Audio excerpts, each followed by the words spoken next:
Hello and welcome to another edition of the PHNX Dbacks podcast right here at PHNX. My name is Derek Montia. Of course, you know me as your mayor of PHNX, and I'm joined by my vice mayor, my friend, my co-host, the insufferable Thunderstick Jesse Friedman. Insufferable. Wow, what Yeah. a flattering introduction, Derek. Yeah, I is appreciate that good that. for you? Is that good for you? Jesse and I have been arguing about whether or not low spring training attendance numbers are a story or not. And I'm not saying they're not, but I'm also just saying in general, I'm not surprised. Should any of you be surprised that spring training attendance figures are down? I don't know. I don't think so. Jesse does. They're down pretty significantly, Derek. We're not talking about, a decrease of 10% or 20%. We're talking about an attendance today in the Cactus League of 3,753. If you go back to 2020, before COVID ended spring training, the lowest attendance that the Diamondbacks had for any Cactus League game was still above 7,000. So you're talking about around half of the lowest attendance.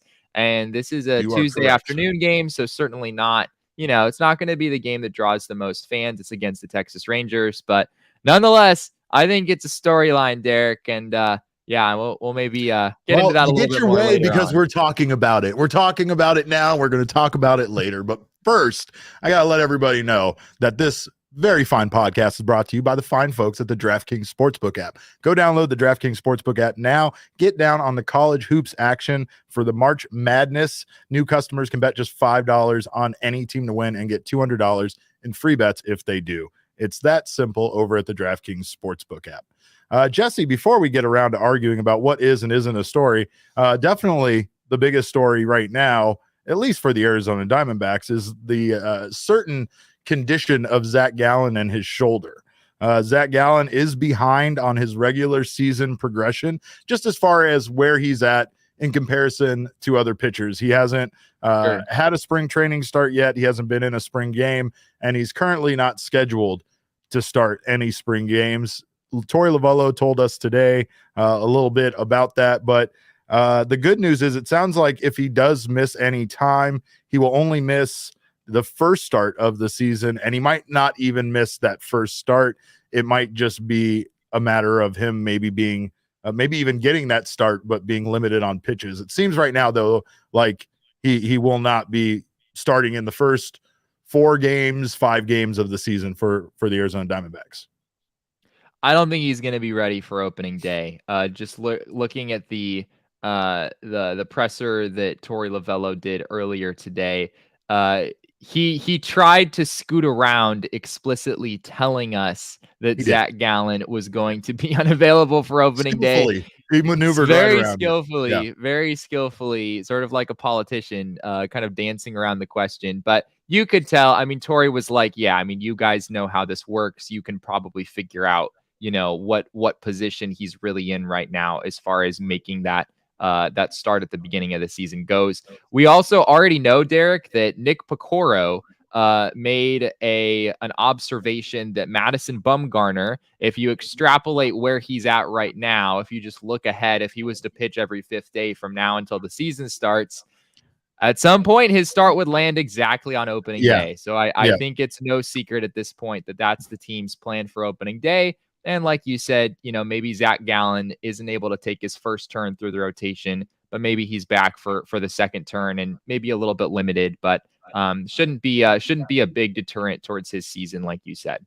They actually did ask MadBum about opening day, kind of phrased it that way, and he said that there was still a conversation to be had, but he definitely made it sound like he's aware he's the opening day starter, and it's all but confirmed at this point. We do have that clip, though, actually, of what you were talking about of Torey Lovullo at the press conference, kind of maneuvering around the questions about Zac Gallen. How's Gallen feeling good. After yesterday? Really good. Feels really good. Had a brief conversation with the medical team about him. So we're going to determine what the next steps are. There might be one more live before we get him into a game. So I'll keep you posted on that. So what you're trying to figure out is you're pushing forward with your timeline? No, not to be blunt, but it seems pretty clear Gallen's kind of behind those guys, right? Yeah. If he's throwing one on a day before, Bum's throwing 3. Yeah. Are we getting to a point where it's pretty clear he's going to be not in that first that group of first four? Are you ready to say that? Yeah, I think we have to be very cautious. I'll say that at this point. So, you guys have been around long enough. You know the game and know how it works. So you're probably on the right side. And yeah, that's the little skill for maneuvering. Like you said, he did say, obviously, you guys are aware of what's going on, and you're probably on the right side here as far as Gallen missing that start. And Zach Buchanan went on to ask him about maybe pitching like he did when he came off of one of his injuries last season, where he wasn't fully stretched out, but he still started in a game and pitched about 75 pitches. And it was funny because Torrey said he had to wrestle the ball essentially away from him to get him out of that game at 75 pitches. So Gallen sounds like a guy that's ready to go. I mean, we talked to him last week, and he made it sound like this was no big deal. Essentially, if he experiences some discomfort, he has some stiffness in his shoulder, and depending on the severity of the discomfort, it will depend on where he's at. But he doesn't seem to be feeling too bad. And again, the first thing I asked Torrey was about how he was feeling after the live bullpen yesterday, and he said he's feeling great. So as far as where he's at, I understand them being cautious with Zach after all of the injuries he experienced last season. He was on the IL 3 times, and it's not something that you really want from one of your biggest stars on your team, obviously. There's really no more important player for the Diamondbacks in 2022 than Zac Gallen, with the possible exception of Ketel Marte. But I mean, Gallen is the best starting pitcher they have, and I think you could make an argument that he's maybe even more important than Ketel is at the end of the day, anchoring a rotation that has really not been very productive over the last few seasons. At this point, Derek, I would probably target the New York Mets series when the Diamondbacks are in New York, the second weekend of the season. I think the first game of that series would be their 7th game of the year, and it would be about a week out from opening day. So I think that would give him the time that he needs in order to get those extra reps and hopefully build up his pitch count so that, maybe he can't throw 100 pitches on day one, but most starters don't really get to that point anyway. Correct. And you and I will be present for that game in New York. So that will be exciting to see. That's the plan. Yeah. Hopefully we'll get to see him make that start and not see any further delays. I'm not too worried about it. I don't think there's a reason to panic just yet, but I think if we start to see his layoff last longer than 2 weeks, there might be a little bit of a reason for concern there. There already is a reason for concern because it's our baby boy Zac Gallen, and we don't want anything bad happening to him. He's precious to us. We know with him having Scott Boras as an agent that our time with him is limited, so we just need to enjoy it while we can, right? But you can actually get a little bit more about that on not on DraftKings. They don't want to update you on Zac Gallen's injury, but we do over at GoPHNX.com, and you can sign up to become a member if you aren't already. If you get the annual membership, you'll get yourself a free T-shirt over at the PHNXlocker.com. I am wearing one, and like I've said, they make me feel better about myself. They're soft, and they also oddly make me invincible. I'm not sure. Your results may vary depending on your shirt, but I'm just saying they're a very powerful shirt, and you'll get one for free if you sign up to become an annual member. If you're not interested in that, you'll get your first month for just 50 cents if you sign up for a month-to-month membership. And members not only get members-only discounts over at the PHNXlocker.com, but you also get to join our Discord where, of course, like I said, we'll be talking about Moon Knight and other non-baseball related things. It's the Arizona Diamondbacks, so I'm setting my expectations low on our topics this season. But I will say, I know people want to talk about MadBum. I know I was out there today, and while his velocity was very good, he did give up a few home runs and had a bit of a shaky outing there. His second inning kind of went all over the place. Wild pitch, walked a guy, gave up a single, a double, and a pair of home runs. But he was oddly positive after the game. He was he's been in a really good mood, Jesse. It's kind of been weird. He's still not giving up information. Like if you ask him what cereal he had today, he'd probably be like, I don't really want to provide you with that information just yet. I hit myself with the microphone. I'm so excited about his cereal, but MadBum is like just in a great mood lately. And I think, again, his velocity is up early when we're talking about spring training. We have, very positive things, even though his outing wasn't good. I don't think he really cared about the results. It's one of those kind of spring training games where, it was just more about what he was working on, and it seemed to be going well for him, even though he gave up the home runs. We don't care if he gave up 10 home runs, Derek. The fact is the man touched 93 miles an hour with his fastball. Right. And somehow I think that's kind of all Diamondbacks fans care about in some ways. And I actually kind of buy into it a little bit. If Madison Bumgarner's throwing 93 miles an hour this early in the season, I mean, I think we all know that, the cutter and the curveball and potentially this changeup that he's been working on, those things are going to come just like they always have for him. Those aren't the main concerns for him as he continues to age. So, if he has that kind of velocity throughout the season, and I know he mentioned today, we'll see if it sticks around. It sounds like even he's not totally sure if he's going to throw 93 throughout the season, but the fact that he's hitting those numbers early on is a very good sign. But he didn't want to tell us. He didn't want to tell us what he was how he got there. He didn't want to reveal the secret because, of course, that would give up too much information. Again, that's one of probably my favorite parts about Madison Bumgarner is his gamesmanship, his refusal to actually give up any secret. See, right now he doesn't want to give it up because he doesn't know if it's working or not. It's too small of a sample size. But if it starts working, is Denny going to give it up? I doubt it. Yeah, I don't know. All I know, Derek, is that if Brent Strom was my pitching coach, I'd probably be in a pretty good mood too. So that might explain a thing or two.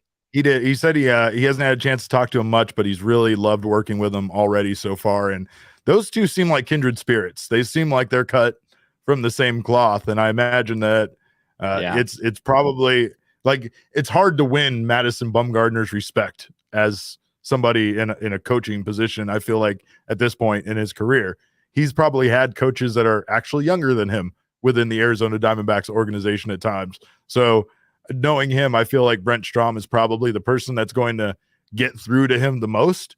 And, we'll probably do an excellent job of getting as much as we can get out of MadBum this season. So that's exciting. Just like the addition of all the coaches kind of all over the place is exciting. But we also have another new addition to the Dbacks roster. The Diamondbacks have signed Zach Davies to a major league deal, Jesse. And it's a major league deal, guaranteed money as a starting pitcher. So it seems like this might be their answer instead of the competition that we were thinking we were going to see in spring training for that fifth starting rotation spot.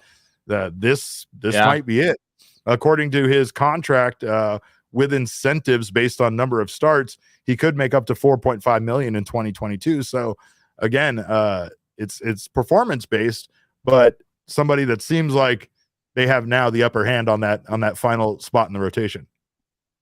If you look at Zach Davies' 2021 numbers, you might be a little concerned that the Diamondbacks just are pretty much naming this guy their fifth starter. It's funny. Yesterday we were, fumbling through names for who's going to win that fifth starter spot, and maybe after seeing Dan Straley go on the first day, and I don't think the Diamondbacks are going off of samples that are that small, but maybe based on what they've seen so far this spring from all of the guys who are in the mix, they decided that they wanted to go outside of the organization, and that's not necessarily super surprising. We suspected they might have interest in making a move of this sort. Zach Davies last year, Derek, 32 starts with the Chicago Cubs, a 5.78 ERA. Like I said, the numbers are ugly. 148 innings, which is not very many for a guy who made 32 starts. You're talking well under 5 innings per start. 114 strikeouts, which is pretty low. 75 walks is a little high. It was the worst season of Zach Davies' career by a pretty wide margin. And what you have to remember with Davies is that he's still relatively young. Zach Davies is currently 29 years old. So he is not necessarily, on on the wrong side of 30 by any means. He's 29 years old and he still has bright days ahead of him on paper. The Diamondbacks just need to find a way to get him back to who he's been in the past, which has been a pretty solid back of the rotation type starter for a number of years. Kind of a fun story, you know, Mesquite High School. He was a local guy growing up. So kind of a fun homecoming for Zach Davies in Arizona. Yeah, absolutely. But again, I mean, are you surprised by this? We kind of talked and alluded to in the past that what we might see from them as far as free agency goes is them make a move more like this. I mean, we had our hopes and our dreams, right? But we kind of knew how unrealistic it was for them to spend a lot of money on a free agent, especially someone who wasn't, you know, quite young and could fit in with the timeline as far as this team being competitive, right? But Zach Davies is one of those guys that I could totally see, based on past performances, them kind of getting him on the cheap a little bit right now, right?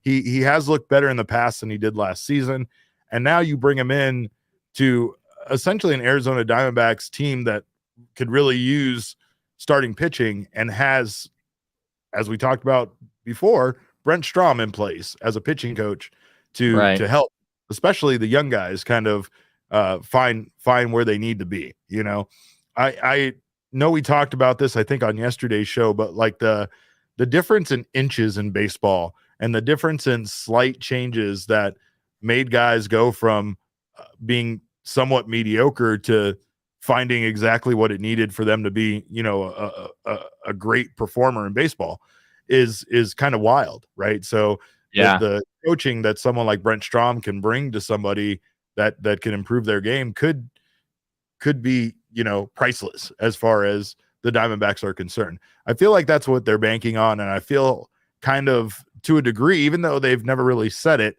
that's their game plan, right? Their game plan has been to bring in these quality coaches and see what they could do with guys that they feel like have been, you know, performers for them in the past, still have a lot to offer, but had really bad seasons kind of collectively last year as a group.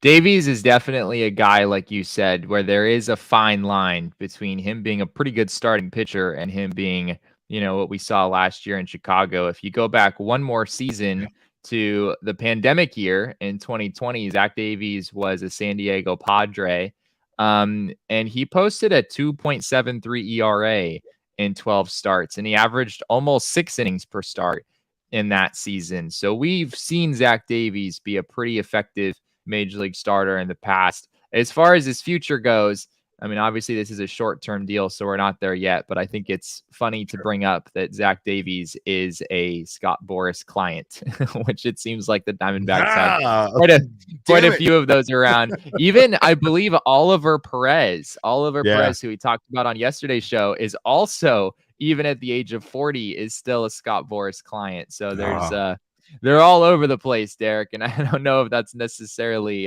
something that you want as a baseball fan. I saw Oliver Perez in the clubhouse today. His hair looked great. It was gray as hell, though, and it made me like, I was like, all right, if I know I won't look cool like that, but he gave me hope to not worry about going gray. You know, I don't know. I think I'm going to skip like the gray phase and go straight to like Doc Brown white hair, but we'll see what happens. I'm not looking forward to it. I'm really not. I'll tell you that much. But yeah, I am looking forward to seeing what happens with Zach Davies, and I'm interested to see now what happens to the battle in camp between these guys like Dan Straley and such. Like, I understand that they still have to try to prove their value, and there's still going to be kind of a battle there, right? Not to mention the fact that with Zac Gallen not pitching the first week, they're going to need Zach Davies, and they're still going to need one of these guys to potentially fill in for one of their starts. Right. That's a great point. And even beyond, you know, who is the fifth starter in 2022, like we talked about the other day, we're still a little skeptical of the Diamondbacks' depth at the starting rotation spot. Yes. You know, forget who the front five is. Yeah. you're going to need 13 of them in order to make it through a season. And so who's number 6, who's number 7, who's number 8, who's number 12, Oh, right? that's a good point. That's a great And point. so, Yeah. so And regardless it's terrifying. it is, yes. I don't know if Zach Davies necessarily makes us feel like, they're good in that spot yet. I still think there's more that they could do on that front, but he's certainly a step in the right direction for them. I will say that nobody's job feels very safe, right? You have Madison Bumgarner and Zac Gallen, and honestly Merrill Kelly, but Probably, even nothing. I don't even think those guys are really guaranteed performance wise, right? So the one thing that this team has more than probably any other team has is opportunity for someone like a Zach Davies, for a Dan Straley, for one of those guys to really find, to get into a groove and find a way for them to outperform some of the other pitchers in the starting rotation. Yeah. I don't really feel like anybody's job is secure enough for them to not lose out on starts to one of these other guys if they can all of a sudden find a way to have a sub-3 ERA and be, like you said, able to last 6 innings plus in their starts. That's something the Diamondbacks were not able to find last year from hardly any of their starting pitchers. That's a great point. Starting pitching depth is, I don't know if there's really any more important aspect of your baseball team than your starting pitching depth. Whoever, regardless of who starts the year in the majors and who starts the year in AAA, there's going to be opportunity for those roles to change throughout the season, like you said. And we know the Diamondbacks don't have much of a reason to have a long leash on any of these guys, right? There's not necessarily a big track record with any of them other than those top few that you mentioned. So I think we will see a changing of roles probably at several points throughout the year. And again, I mean, honestly, no offense to Madison Bumgarner or Zac Gallen, but if they come out and aren't able to perform at the level we're used to seeing them perform or better, and I say that in regards to their time as a Diamondback, not trying to set the bar super high for MadBum, but I mean, we saw some pretty good starts out of both of those guys last season, including MadBum's no-hitter, which I'm calling a no-hitter, and I don't care what anybody says. It's a no-hitter. It's a no-hitter. It's a no-hitter. He was actually asked about like 7-inning games and stuff. And my favorite part of the Madison Bumgarner interview today was when he went in a crotchety old Madison Bumgarner mode. It was like, well, there's going to be like 12 changes tomorrow and all the changes. And what's the, like, he's so mad about all the rule changes and such, but like, he also seems over it. Like he's not really mad. He just seems to be like, is this whatever at this point, everything's going to change. Whatever you're talking about right now might change by next season when it's supposed to go into effect. And he's right, because the Ghost Runners were supposed to go away. And now we're finding out today, Ghost Runners are back. They're back. They're back. That's why you call them Ghost Runners, Jesse. They come back. Come back. There you go. Of course, as I've told you guys in the past, and always on this show, and we lead off the show with it, we are brought to you by the fine folks at the DraftKings Sportsbook. And right now is the premier time of sports. I love this time of year. This is the best time of the year. March Madness, spring training, everything going on right now. The basketball season is getting ready to wrap up, and the Suns are, of course, the best team in the NBA. Espo paid me $10 to say that, by the way. I'm supposed to say that. He said I had to do it every episode, and I would get $10 per episode. So I'm going to keep saying it. But well, you have to say it in the Espo voice though, in order to get $10, right? What's the Espo? Will I have to scream it?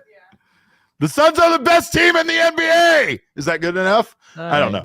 Yeah, I'll try. I'm not good at voices, but what I am good at is letting you know that the DraftKings Sportsbook is ready for you as a new customer. Get in on the college hoops. You can use our code of PHNX and turn your team's victory into your own big win. Bet just $5 on any team to win and get $200 in free bets if they do. If they win, you win over at the DraftKings Sportsbook. You can get down if you're an existing customer like myself with same game parlays. The more legs you add, the more money you win. The bigger the payout, the bigger the pockets, the more you can brag to Shane about your wins. It's a big win all the way around. And a reminder, hit that same game parlay button when you're in the DraftKings Sportsbook app. It'll bring up a sub menu of different options that you might not find if you're looking just on the regular betting options. So go into the same game parlay sub menu and find yourself plenty of they call it cowards bets. I call it smart betting, but you have plenty of options there on the DraftKings Sportsbook. And most of all, it's safe, secure, and reliable. You can deposit and withdraw your cash whenever you want. Download the DraftKings Sportsbook app now. Use promo code PHNX. Bet $5 on any college hoops team to win and get $200 in free bets if they do. If they win, you win with promo code PHNX over at the DraftKings Sportsbook app. 21 and over only. Arizona only. Gambling problem? Dial 1-800-NEXT-STEP. New customers only. Minimum $5 deposit required. Eligibility restrictions apply. See DraftKings.com/sportsbook for details. And I don't know. Do you want to argue, Jesse, now about the spring training numbers, or do you want to talk about of course. the black brimmed alternate hats for 2022? Well, yes, like you said, we'll talk about that. The low attendance numbers, it's not great, Jesse. Things aren't great. No. I'm not surprised, just because I know of a lot of people, and again, my sounding board is Twitter. So when I say a lot of people, I mean like 12. But my point being is I've seen quite a few people that canceled trips into Phoenix, Scottsdale due to what was going on with the lockout, right? Just that uncertainty. And again, I don't know that many people that travel, but I do know that based on articles I read and interviews I heard from like businesses in Maryvale and parts of Phoenix that rely on this tourism that comes into town, that this was their exact concern. Their exact concern was, as much as regular residents of Phoenix that live here still come out for spring training games, it still pales in comparison to what the tourists, to what people that don't live here flying into town to watch these games bring to commerce, bring to these retail stores, bring to restaurants, bring to even attendance numbers.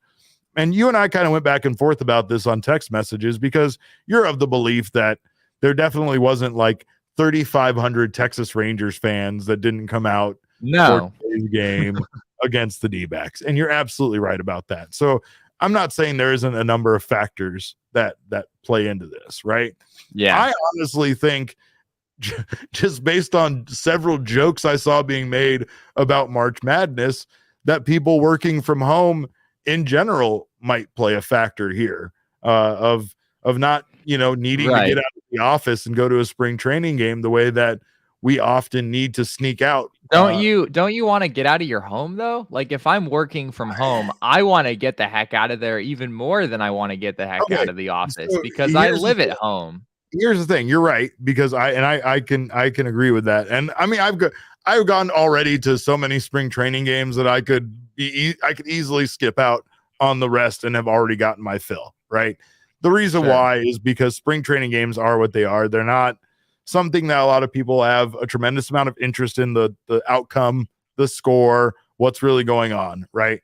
But with that being said, I went out to the Angels Dbacks game on Saturday, and it was packed to the gills, right? So there's part of me that just feels like people don't need to like skip out on work like they used to. I know, again, the March Madness thing was that, like, I came from a generation of kids who literally got to sneak off to like the PE teacher's classroom and watch March Madness games when they were going on during the middle of the day at my like junior and senior year and stuff like that. And that was like a huge deal. It's one of the reasons why I personally love March Madness so much, right?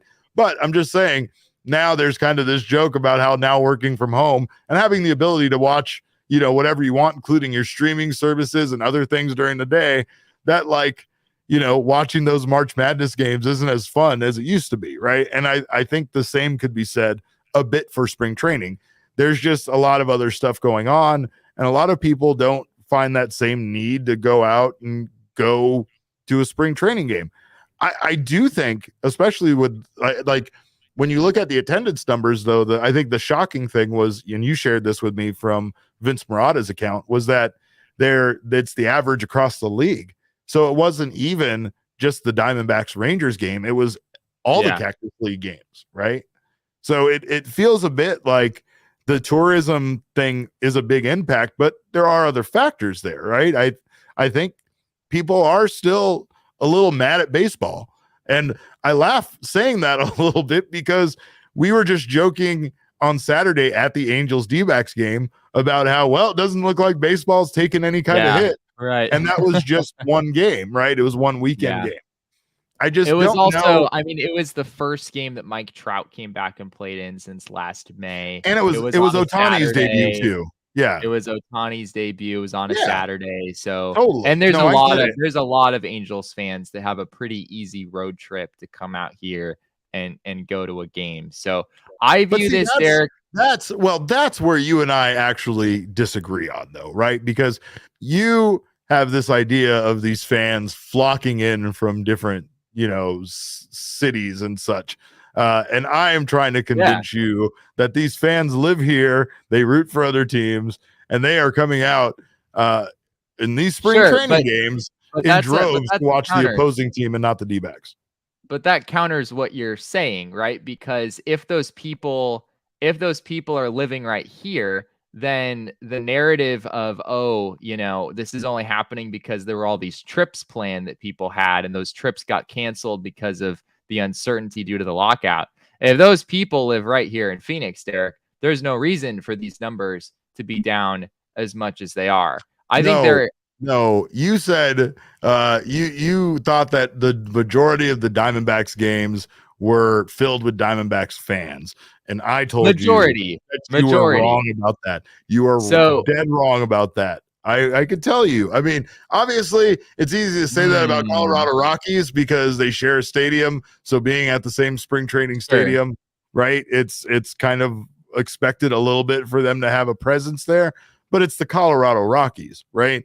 The Mariners, there were more. It seemed like again, this is just my perspective. I didn't take a poll. I have no scientific data to back this up, but I just based it on the amount of, like, especially old school throwback Mariners clothes and merch I saw being worn, that it was primarily a Mariners crowd, even if it was a D-backs home game. Well, that's what I'm saying, though, Derek. My concern is, why are the Diamondbacks fans not showing up to these games, right? If this season it's majority Mariners, I have not been to as nearly as many spring training games as you have, but I was at a Diamondbacks Cleveland Guardians. Of course, then it was the Indians, but now the Cleveland Guardians. I was at a game back in 2020, right before the pandemic, and there were some Cleveland fans there. I'm not going to say there weren't, but the Diamondbacks don't have that problem with every team. I know we love to talk about how, we hate to talk about it, but we have to talk about how the Dodgers fans take over Chase Field. Dodgers fans might even take over Salt River Fields when they're playing LA. Cubs fans certainly will take over. But we have not had this problem, Derek, with the Mariners, with the Rangers, right? These teams don't come flocking to Arizona. You fool! You have not been here. You have not seen what's been going on. I have absolutely been to enough games. Surprising. Here's the thing: for you to think it's surprising that the Diamondbacks fans aren't coming out after the worst season in franchise history is naive of you. People are. Here's the thing: totally. People have other things to root for right now, right? I have a bunch of flags in my garage. Guess which one's not on the poll, Jesse? It's not the Diamondbacks. It's the Suns, right? So, like, I'm just saying, people right now don't have that same excitement to go out to see them. They don't want to waste an 8 hours of PTO. Do you know how precious PTO hours are? People just don't want to waste them on the Arizona Diamondbacks anymore. And I don't blame them, but I will also say we are historically a fair weather kind of city. And the Diamondbacks coming off their worst season in franchise history, it shouldn't surprise anybody considering that they didn't make hardly any moves in the average person's eyes that would make this team better, why they would come out and expect different results this season, why they would expect this season to go any better than it did last season. And I understand why they think that. Look, so my point in all of this, Derek, is Diamondbacks fans aren't coming out. I think that's something that we can both agree on. And my concern is that if you look at attendance figures for the Arizona Diamondbacks since the franchise began, there is not a significant year-to-year fluctuation based on the team's performance. Sometimes the attendance numbers were higher in years where they were not as good. And I would say there is still a general trend that when the team is better, they draw more fans. I think there is that trend. But you're talking about a difference of like 10%. You're talking about getting 2.2 million fans over the course of the year rather than 2 million. The team has always been in the low 2 million range almost every single season, regardless of how they were performing. So my concern is that if there's going to be this big of a change in Cactus League attendance, does this also mean that we should expect the Diamondbacks to be on a completely different playing field as far as attendance goes once the regular season starts? Because last year there was the pandemic. That's understandable. You know, they couldn't bring in as many fans at the beginning of the year.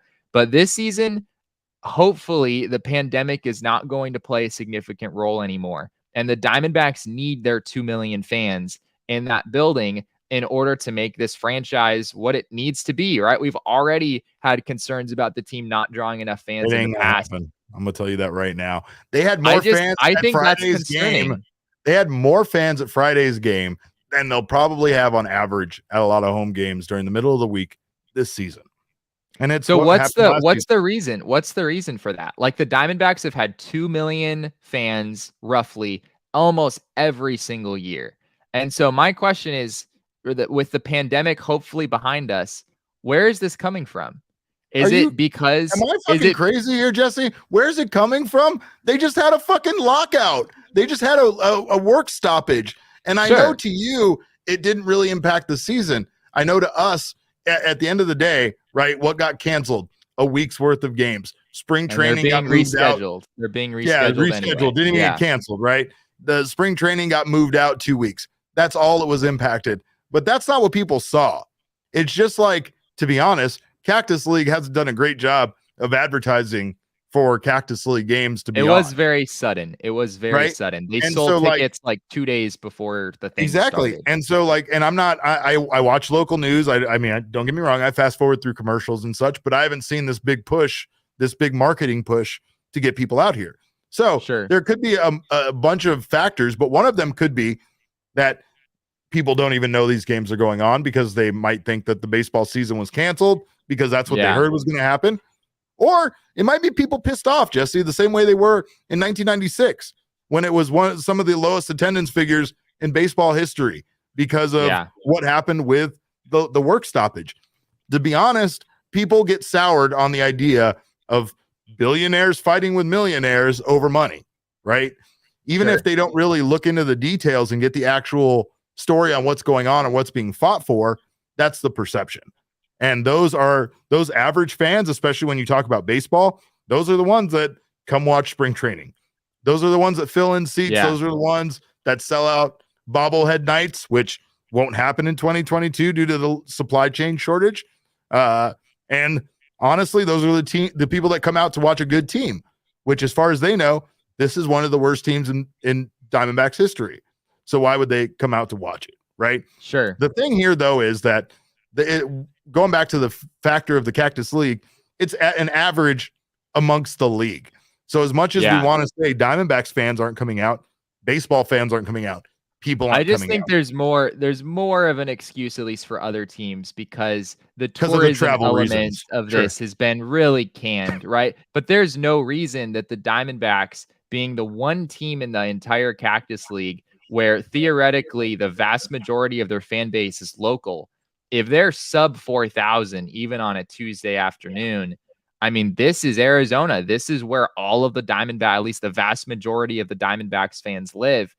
That's concerning. And I think you might be right. I think the lockout might play into this. Obviously, the 52-win season from last year plays into this.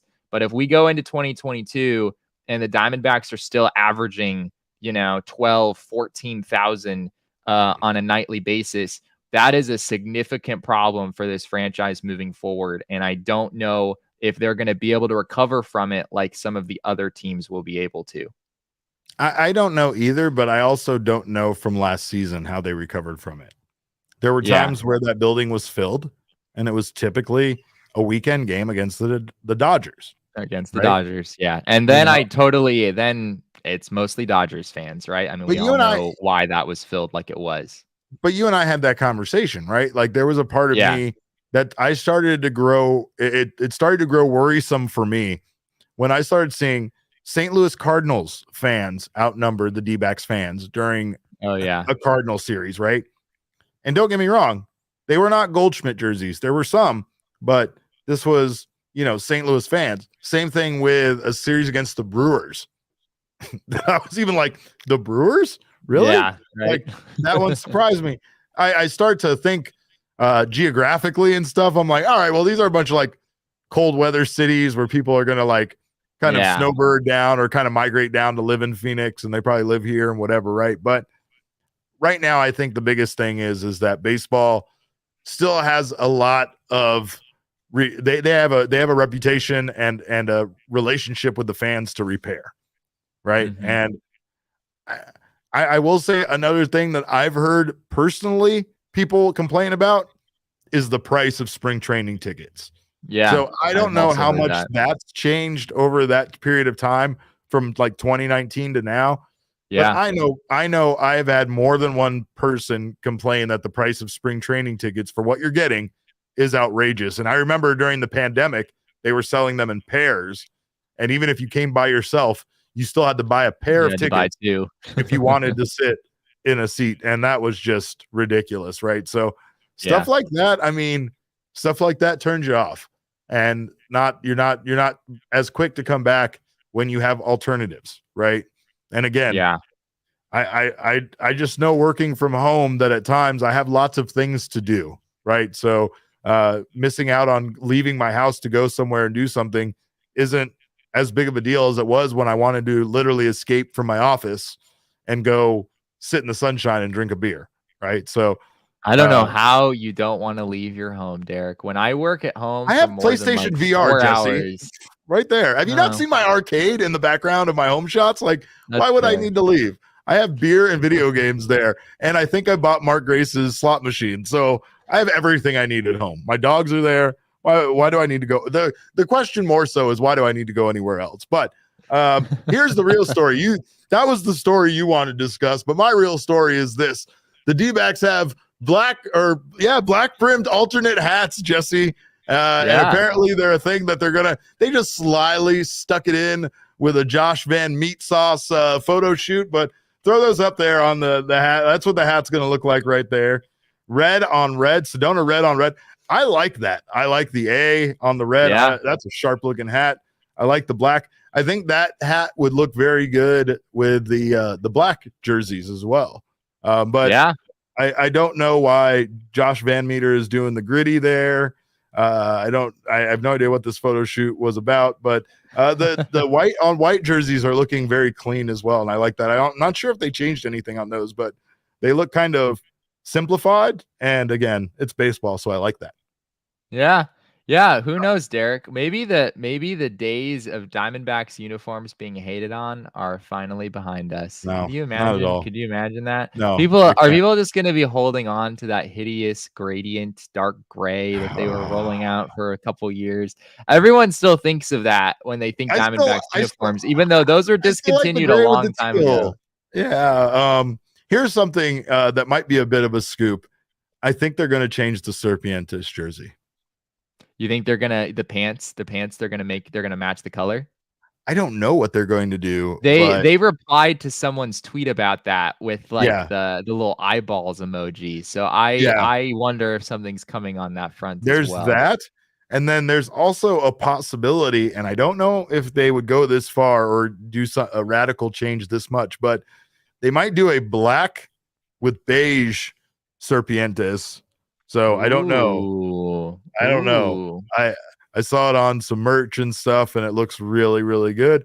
Could just be that, but I got some eyebrow raising and some wink, wink, nudge, nudge about some of the changes that we might see to the Serpientes jersey. So hopefully, whatever it does, it makes it look nice. And Yeah, I think the beige on beige would probably look better than the beige on white. I'm not sure with that, but I do like this hat a lot. This hat scores points with me, Jesse.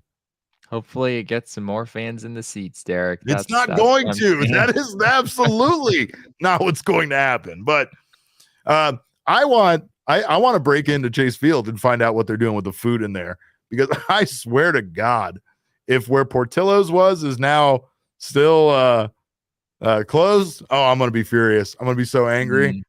And if there's an Yeah. Dutch Brothers in that place, I don't know, I might go crazy.